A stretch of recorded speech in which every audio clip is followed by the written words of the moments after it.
Sahirenys Pierce is the founder of Poise Finance and Lifestyle and the creator of the High Five Banking Method. She's a millennial Latina mom and financial wellness educator with a background in finance and financial planning. She has held roles at Merrill Lynch, MetLife, and Ameriprise. Sahirenys is known for her practical money systems and has helped thousands of people get organized, build financial confidence, and stay intentional with their spending and financial goals. Her work has been featured in outlets like Forbes Women, CNBC, and CNET. What's up, my financially intentional people? We are in for a treat today because we are joined by my OG friend, Sahirenys of Poise Finance and Lifestyle. I'm so honored to have you here because we're going to talk about your new book that just released with some amazing results. But before we get into your book, I want to really just get into your background and how you got introduced into this personal finance space. You've been in it for a long time, just like me. But how did you start out on this journey? Yes, so I got into this journey of personal finances because my family was a victim of 2008 recession. My parents were immigrants from the Dominican Republic. They built themselves up. They got to a certain level of wealth. And every single time there was a recession or a difficult time in the economy, we would lose everything. And when '08 happened, we officially lost everything. We lost our home, our car, and my parents ended up divorcing. It was such a difficult realization to me to see your parents living the American dream, getting all the way to the top and losing it all. And I remember when we finally got kicked out of our home, the sheriffs told my mom that we weren't allowed. No one was allowed to get back into the house or they would get arrested. So of course, I felt like a criminal breaking into my own home just to get some of the bare essentials, my school books, my uniform for work, and my toothbrush, because I knew that was the last time I was ever going to be in that home. I told myself, you know what? I'm done with this. I'm done with this shit. I can't keep living like this, living in fear, making bad financial choices, bad life choices that weren't getting me nowhere near where I wanted to go. So I told myself, you know what? I got to start making a decision right now to make a change. And I woke up. I felt like it was like a moment of realization that I was in a major. I was initially in pharmacy, to be honest with you, and I hated it. I did not like it.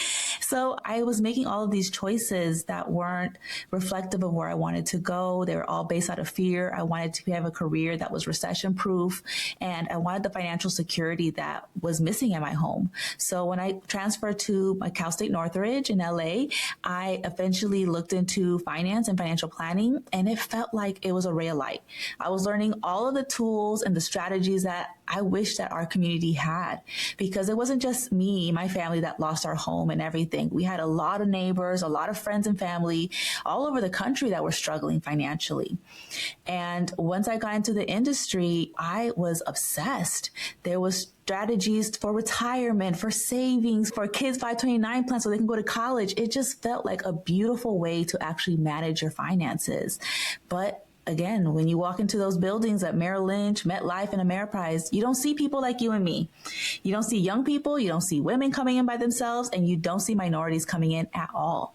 And I really wanted to help my family and friends with their finances and helping them create a free financial plan. But Nasima, the moment I brought up the B word, budget, everyone left. They disappeared. Yes. And at that point, personal finances is personal. We all know this, but it's not until you try to help people that you care about with their budget where you see the resistance and you say, you know what, I got to be the change that I want to see. So I started budgeting, started saving, investing, paying off debt. Before my husband and I even said I do, we paid off over $99,000 of debt. We were paid off all of our student loans, and eventually we paid off $99,000 of debt. And we had 2 kids. We started 2 businesses. And I knew right then and then we have to share this financial knowledge. I was always enticed to tell people, and A lot of my friends and family were seeing us just skyrocketing in our financial journey. And this is something that isn't taught in school and is not very popular and common to speak with other women or in our communities, especially when times are tough. It makes everyone feels like you're attacking them. And that's what we don't want to do. We want to make sure that people feel like they're being heard and a shoulder for them to lean on. So yeah, I pretty much started wanting to create content, but I didn't really value all of this information because again, when you're in finance, budgeting seems so basic. Investing almost seems like something super easy, savings. But it wasn't until I hit my most difficult moment when my son had open heart surgery that I realized how important it is not just to be good with money, but to be intentional with my finances. And I created the money system, the high five banking method, to organize my finances in a way that I didn't have to be so hands-on, where I can rely on a system where I knew my bills were getting paid. I knew I can afford anything I wanted for my lifestyle. I had my emergency fund, my short-term and long-term goals, all helping me, no matter if times are good or bad. And I feel a lot more people would benefit from having a money system, not just a budget. Yeah, I want to touch on a couple of things that you talked about. I want to talk about your parents coming here from DR, and basically they lived the American dream. They did everything. They put down roots. They were able to buy a house and all of those things. What do you think their money mistakes were that led them to be able to go into a foreclosure and lose everything every time there was a recession? What do you think they did wrong? I think they were doing a lot of things right. My dad, he was really into self-education. He read so many books. He read Rich Dad, Poor Dad, Who Moved My Cheese, The Richest Man in Babylon, How to Win Friends and Influence People, The Four Quadrants of Success. The list goes on and on. That man knew everything about making money. He was a real estate agent and eventually became a loan officer. So he was moving up and making more money and making an impact in our community for Latinos being able to buy homes. The hard part is that in those books, they're not teaching you actually how to manage money. They're just teaching you how to make money, how to get in the right mindset, how to build up the cojones to go and approach people and try to do business. But managing your wealth is a huge aspect that no one is really taking seriously. We're like, budgeting, savings, not a big deal. But it is what actually helps you build wealth and maintain wealth. Because at this point, if you think about it, anybody can go into credit card debt. Anybody can get married. Anybody can buy a house. Anyone could buy a car. But it's maintaining it. That's the hard part. It's not just getting to the bag. It's maintaining the income, maintaining the wealth and the savings. So I feel like in financial planning, it's all about wealth management. How do we sustain your retirement? So if you do retire, you don't end up at zero at 80, because that's a big situation for a lot of people. They don't feel like they have enough and then they drain it a little too early. You need to have systems in place and strategies and being open to talking to someone about your finances, not being so scared. I know it's uncomfortable to talk to someone that doesn't look like you, someone who knows more than you. Is a little intimidating, but that's okay. We're all here to learn, and that's what those services are for. It's like taxes. You and me might not be qualified to do our taxes at this point, especially when you have businesses, you have a home, you have different things that you have to talk about. But that's okay. That's why you hire a CPA and you feel confident. You know what? I like the CPA. I'm going to work with them. And that's the same thing when it comes to our finances. We can't be scared to communicate that we're at a certain level of our wealth. What can we start doing to protect ourselves? It's protection planning, realistically, having that emergency fund, having retirement, having different nest eggs where everything's not just in one place. That's what my parents did. They put everything in real estate because they're back home. They don't have the stock market.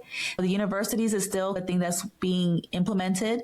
A lot of people can't go to college out there. So when you talk to a normal Dominican, they'd be like, oh, it's either baseball or business or real estate. And those are the actual industries where people build the most wealth. So if all of your money is in housing or in real estate, it's very difficult when an emergency comes up or a recession happens and your assets are being devalued. You need to have a nest egg. And that's something that they didn't really have based on their risk tolerance. They had 3 daughters. My youngest sister is special needs. So if you think about it, they need more. Yeah. They're not the average situation. And I think that's really important to consider your actual family and what you need to feel comfortable. Yeah. You said something that was super important that I always like to highlight is that your dad was always good with making money and making money is great, but it's never enough when it comes to wealth building, right? Or just protecting your assets in general.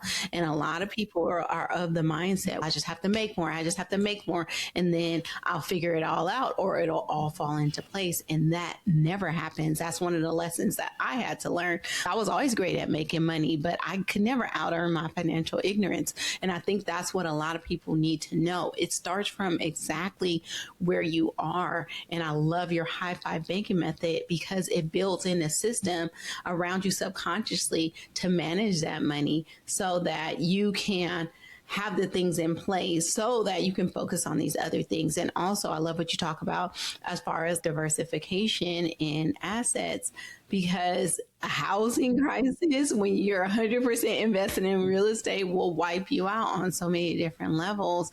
And that's the only thing I knew growing up, right? Like my grandfather, my parents' wealth was built in real estate because oftentimes that's all we had access to. My dad was afraid of banks. So investing in the stock market, that was out of the question.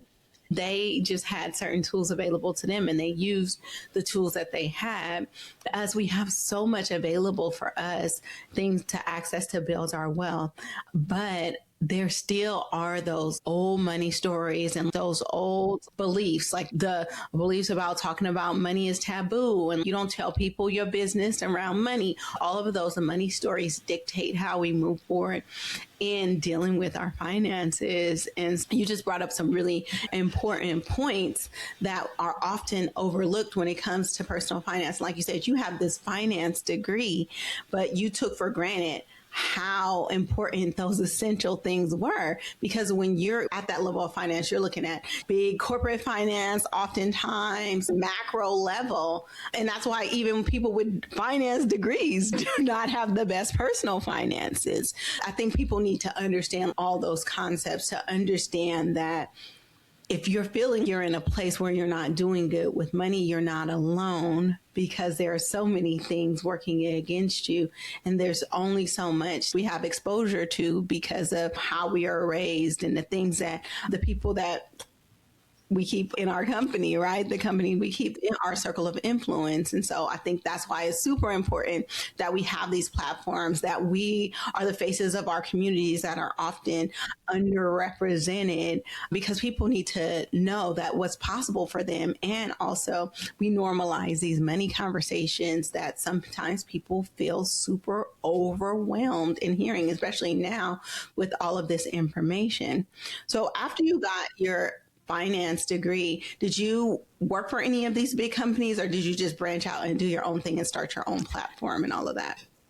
Yes, so I did work at Merrill Lynch, and then I came to San Diego from LA, and I work at MetLife and then Ameriprise, which I loved because it was up the street from my home, so everything was like working out. But I also wanted to start a family. I was in love, I got married, and we started a young family at, I don't know, I think it was 25, 26. So the funny part is that when you're a young professional woman, you're told that you can't have a professional gap. It's very difficult to get out of the industry and then come back in. The difficult part as well is that when you're in finance, especially financial planning, everybody's old. The older you are, the better. As a young woman, come on now. It's going to be very difficult for me. So I was like, you know what? This is my one opportunity to start a family, take a step back from the industry, and come back in. There's nothing stopping me. The more wrinkles, the better in the future. I had my first daughter, and I really started missing the corporate life or my industry, missing talking to people about finances and seeing people come in and get their finances evaluated. And when I was in college, I would talk about budgeting apps and credit card hacks on my Instagram. But once you're in the industry, you can't do that. There's a lot of regulations, especially back then. That was redlined. They're like, do not say a thing about personal finances. We don't want to get sued. And it's understandable. But once I had my second child, it was a little baby boy, and he had a heart defect and the surgery and everything that we went through. My father-in-law passed away a week before. I was diagnosed with Graves' disease a couple of months before. It was a headache. And having that financial knowledge and being able to organize my finances in a way that made sense, that was simple, straightforward, I knew I had to start sharing it. And my husband, he does graphic design and all the different designing stuff. And he made me an infographic and I posted it, and it took on a life of its own. This money system took a life of its own. And I'm happy it's helped so many people actually realize I can have more than one bank account. I can have more than one savings account. I can be more intentional and more purposeful with what I want. And I feel like more people need that, because when we were saving for my son's open heart surgery, we saved that money so quick.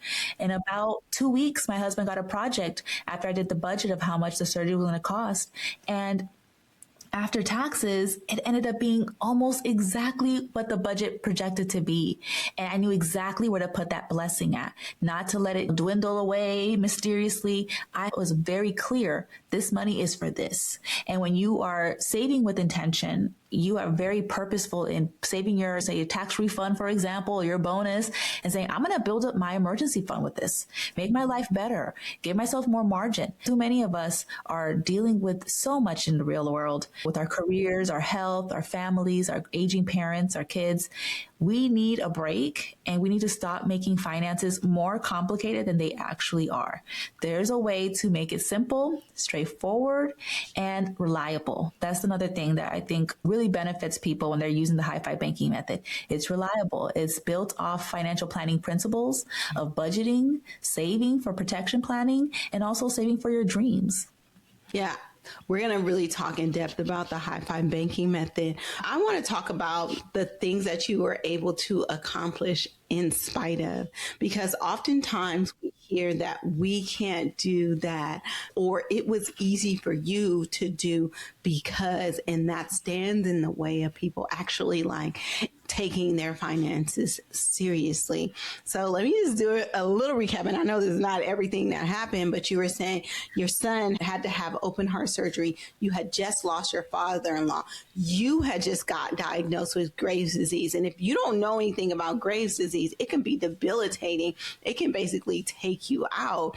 And in spite of all these things, you put a system in place for you to be financially stable, not only financially stable, but in order to pay for your son's surgery, which is no small fee. So I just want to give you props for that and just tell you, you are the pure example of, if you can do it, anybody can do it. And the things that we do in spite of, these systems aren't built on having everything perfect in life. These systems are built on real world circumstances, things that happen, like the things that happened to me when I was paying off my debt and building up my net worth, are things I wouldn't wish on anybody.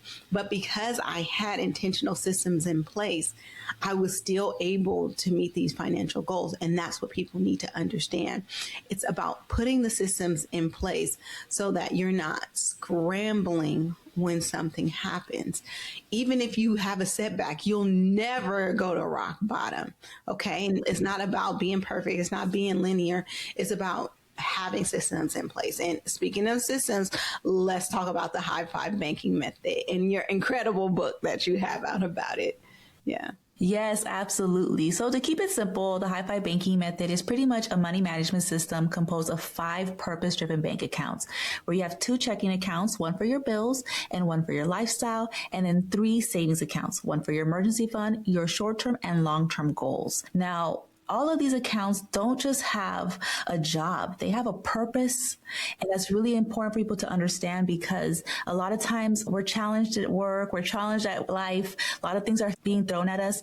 When we are being intentional, we understand that when our paychecks come in, regardless if it's your 9 to 5, a bonus check, a tax refund, we know that we need to prioritize our bills. That's one of the most important checking accounts that I think all of us need to make sure that we are prioritizing and filling up so that we can pay our bills on time and in full.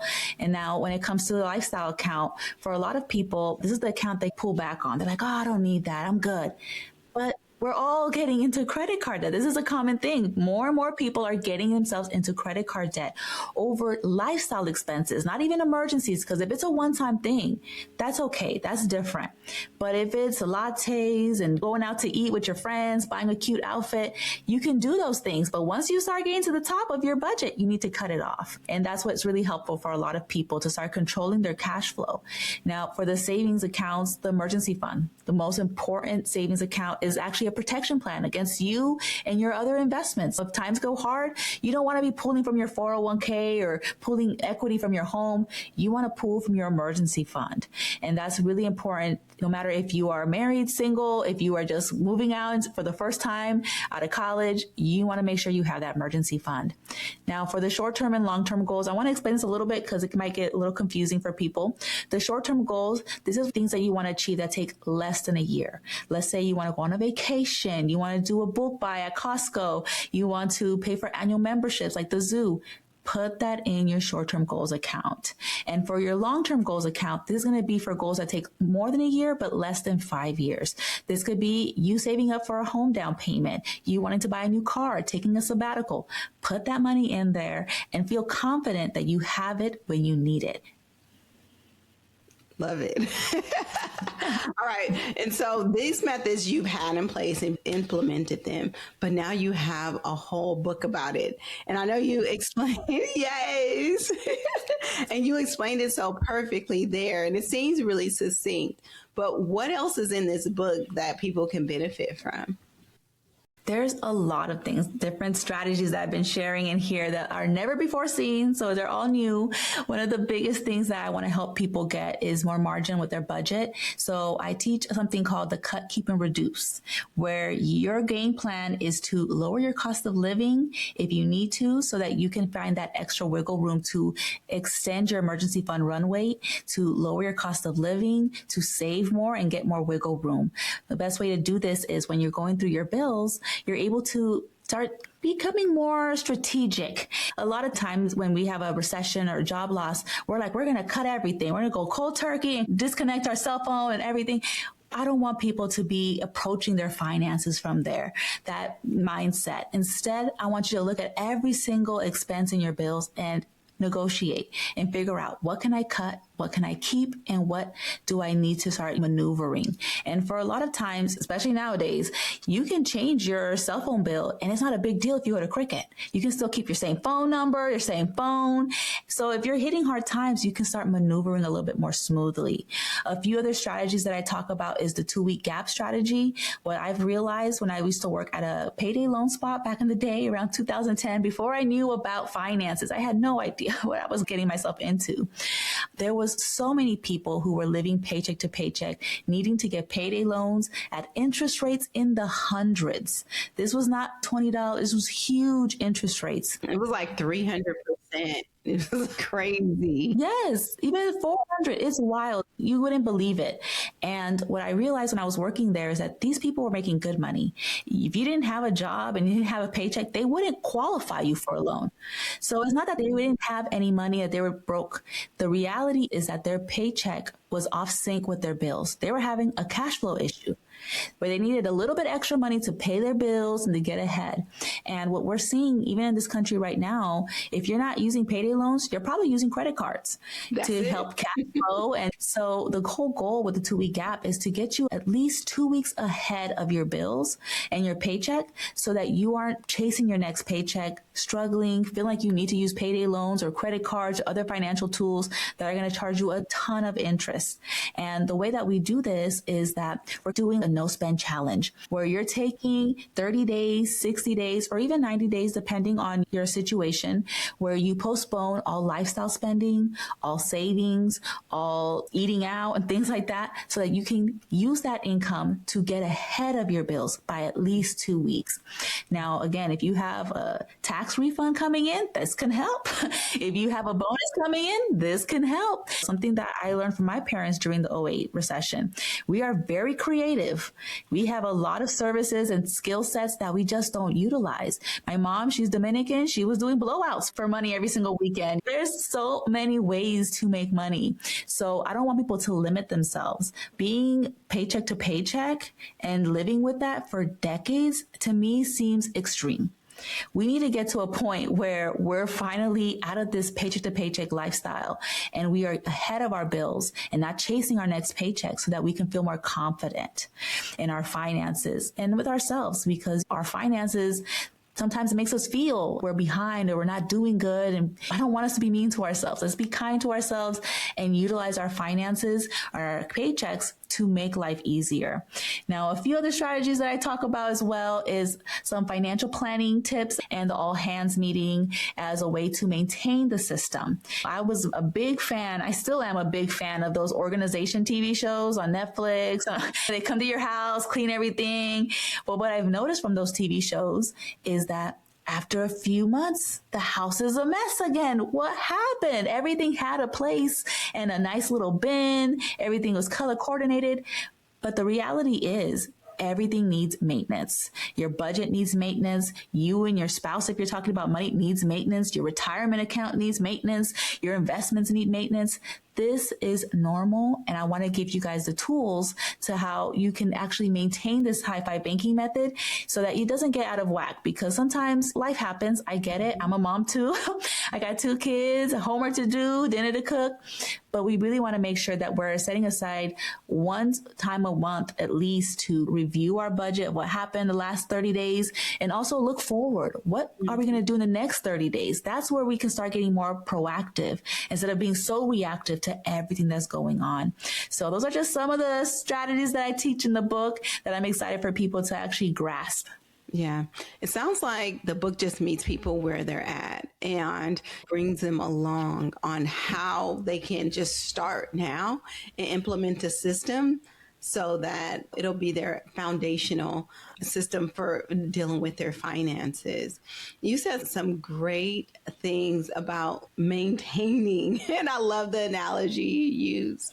I don't understand why people think that they don't have to check back in. Now, I'm a big avid fan of set it and forget it when it comes to putting the banking systems in place and investing and all that stuff. I get that, but you still have to reevaluate and make sure everything is working, especially because every day things are changing, right? Different situations come up. You start prioritizing different things.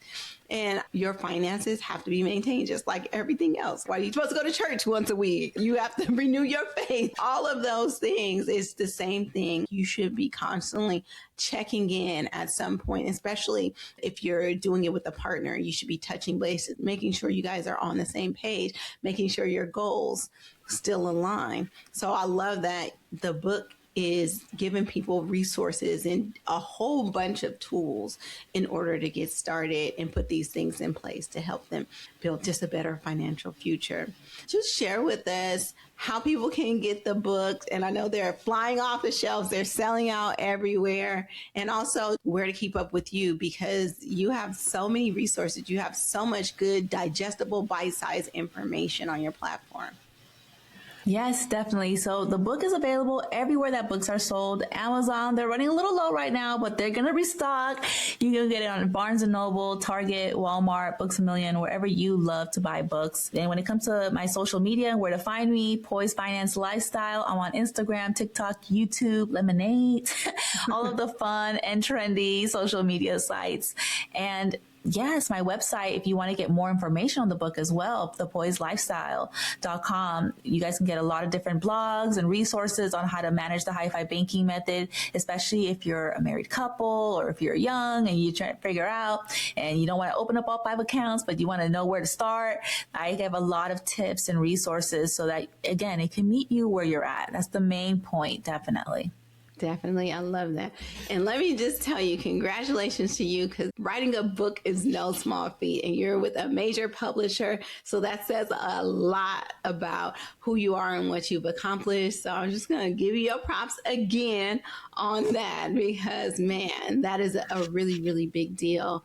And I have my copy of the book. It's amazing. So I'm going to encourage everybody else to get their copy of the book. I'll have everything linked in the show notes so you can just click on through to it. But as always, Sahirenys, this has been amazing. I love what you're doing in the personal finance space. So grateful that you're here and normalizing these messages for communities of color and people that don't typically have access to this. So I just really appreciate you. I appreciate you too. Thank you so much. Of course, of course.